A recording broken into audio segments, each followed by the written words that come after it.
आज हम गुजरात के एक ऐसे शख्स की कहानी बताएंगे जो दौलत के मामले में अंबानी को भी टक्कर दे रहा है। हर दिन नए नए बेंचमार्क सेट कर रहा है और ना सिर्फ भारत में बल्कि पूरी दुनिया में अपना दबदबा बना रहा है। हम बात कर रहे हैं भारत के मशहूर बिजनेसमैन गौतम अडानी की, जिन्हें एक वक्त था कि आर्थिक तंगी के कारण पढ़ाई छोड़नी पड़ी थी, लेकिन आज ये एयरपोर्ट से लेकर बंदरगाह और कोयले से लेकर घर में इस्तेमाल होने वाले तेल तक से पैसा कमा रहे हैं। लेकिन बहुत ही कम लोग ऐसे हैं जो इनके बारे में जानते हैं। अगर आप गौतम अडानी की कामयाबी के राज को जानना चाहते हैं तो देखिए उनकी ज़िंदगी और व्यापार का सफ़रनामा। गौतम अडानी यूं तो रिलायंस इंडस्ट्री के संस्थापक धीरूभाई अंबानी की तरह ही पहली पीढ़ी के बिजनेसमैन हैं, लेकिन आज उनकी नेटवर्क बाकी उद्योगपतियों से कई ज़्यादा है, क्योंकि एक डायलॉग है जो गौतम अडानी ने सिद्ध किया कि कोई भी धंधा छोटा या बड़ा नहीं होता और धंधे से बड़ा कोई धर्म नहीं होता। अब हम ऐसा इसलिए कह रहे हैं क्योंकि समय के साथ अडानी को जो भी धंधा मिला उन्होंने उसे पूरे मन से किया और सक्सेस होते चले गए, लेकिन उनके फर्श से अर्श तक पहुंचने तक का सफ़र काफ़ी कठिनाइयों से भरा हुआ है। इनका जन्म 1962 में अहमदाबाद के एक आर्थिक रूप से कमज़ोर परिवार में हुआ। पिता का छोटा सा काम था, लेकिन कुछ खास चल नहीं रहा था।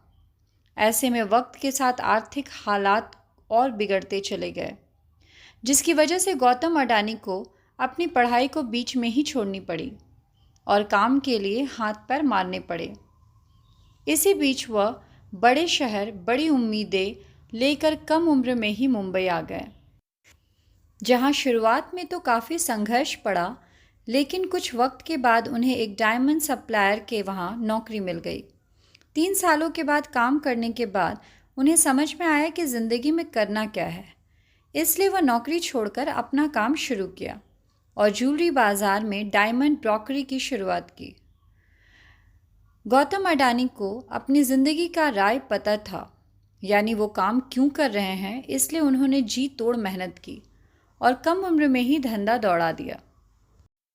लेकिन उनकी किस्मत चमकी 1981 में, जब उनके बड़े भाई ने उन्हें अहमदाबाद बुलाया। दरअसल भाई के सामानों को लपेटने वाला प्लास्टिक की एक कंपनी खरीदी, मगर वो चल नहीं रही थी, क्योंकि जो कच्चा माल चाहिए था वो ज़रूरत के हिसाब से नहीं मिल पा रहा था। बाहर देशों से कच्चे माल को इंपोर्ट करना पड़ रहा था। ऐसे में से एक अवसर के तौर पर देखते हुए अडानी ने कांडला पोर्ट पर प्लास्टिक ग्रेन्यूल्स का आयात शुरू किया और 1988 में शुरू किए अडानी एक्सपोर्ट, जिसका नाम बदलकर बाद में अडानी इंटरप्राइजेस कर दिया गया। इसमें धातु, एग्रीकल्चर प्रोडक्ट और कपड़े की कमोडिटी ट्रेडिंग होती थी। काम चल पड़ा तो कुछ ही साल में ये कंपनी और अडानी इस बिज़नेस से बड़ा नाम बन गया और फिर 1994 में अडानी इंटरप्राइजेस को शेयर बाज़ार में लिस्ट कर दिया गया। फिर साल आया 1995 का। ये वो साल था जिसने आज उनके इस मुकाम तक पहुंचने की नींव रखी, क्योंकि इस वक्त गुजरात सरकार पोर्ट डेवलपमेंट के लिए प्राइवेट कंपनी की तलाश कर रही थी। ऐसे में जैसे ही ये खबर अडानी तक पहुंची, उन्हें कमाई का एक और सोर्स नज़र आया, इसलिए उन्होंने गुजरात के सबसे बड़े बंदरगाह मुद्रा पोर्ट को ही खरीद लिया। मुद्रा पोर्ट को खरीदने के बाद 1998 में गौतम अडानी ने अडानी पोर्ट और लॉजिस्टिक्स कंपनी की शुरुआत की।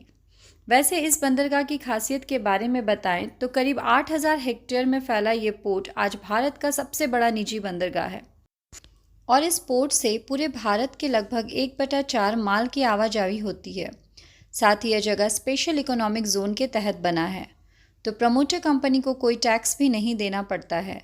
इस जोन में power plant, private rail line और एक प्राइवेट एयरपोर्ट भी है। वैसे यहाँ गौर करने वाली बात है कि आज अडानी समूह देश के प्रमुख इंफ्रास्ट्रक्चर ग्रुप में से एक है। उनकी अडानी पोर्ट देश की सब बड़ी पोर्ट मैनेजमेंट कंपनी है और गुजरात, महाराष्ट्र, गोवा, केरला, आंध्र प्रदेश, तमिलनाडु, उड़ीसा जैसे 7 समुद्री राज्यों में इनके 13 डोमेस्टिक पोर्ट हैं। अब जैसे जैसे गुजरता गया, अडानी खुद को ग्रो करते चले गए वो लोगों की रसोइयों में पहुंच गए फॉर्च्यून के द्वारा, वही फॉर्च्यून जिसका रिफाइंड ऑयल आज घर में सुबह शाम दिन रात इस्तेमाल होता है। जनवरी 1999 में अडानी ग्रुप ने विलमार बिजनेस ग्रुप के साथ हाथ मिलाकर खाने के तेल के बिजनेस में कदम रखा था।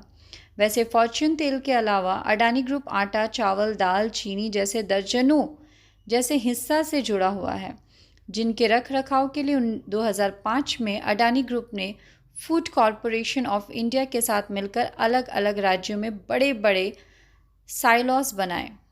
साइलॉस की कनेक्टिविटी के लिए अडानी ग्रुप ने नीचे रेल लाइन भी बनाई ताकि अनाज को लाने और ले जाने में आसानी हो। अब गौतम अडानी को काले कोयले में भी पैसा दिखा। उन्होंने डोमेस्टिक इलेक्ट्रिसिटी का जनरेशन किया, बड़े बड़े राज्यों को बिजली सप्लाई करनी शुरू की, लेकिन इतने बड़े पावर प्लांट को चलाने के लिए ज़रूरत से ज़्यादा कोयला चाहिए था। इसलिए दिमाग चलाया और इसलिए ऑस्ट्रेलिया के एक कोल माइन को खरीद डाला। फॉर्च्यून इंडिया मैग्नीज के मुताबिक 2010 में अडानी ने लिंक एनर्जी से 12,147 करोड़ में कोयला खदान खरीदी थी। इस खदान में 7.8 बिलियन टन के खनिज भंडार हैं, जो हर साल 60 मिलियन टन हर साल कोयला पैदा कर सकती है। इसी तरह इंफ्रास्ट्रक्चर की कमी से इंडोनेशिया में मौजूद तेल, गैस और कोयले के लिए अडानी ग्रुप ने साउथ सुमात्रा से कोयला ढुलाई के लिए $1.5 अरब निवेश करने की घोषणा की। उस समय इंडोनेशिया इन्वेस्टमेंट अथॉरिटी ने बताया था कि अडानी ग्रुप 5 करोड़ टन की क्षमता वाले एक कोल हैंडलिंग पोर्ट का निर्माण करेगा और साउथ सुमित्रा आइलैंड की खदानों में से कोयला निकालने के लिए 250 किलोमीटर रेल लाइन बिछाएगा।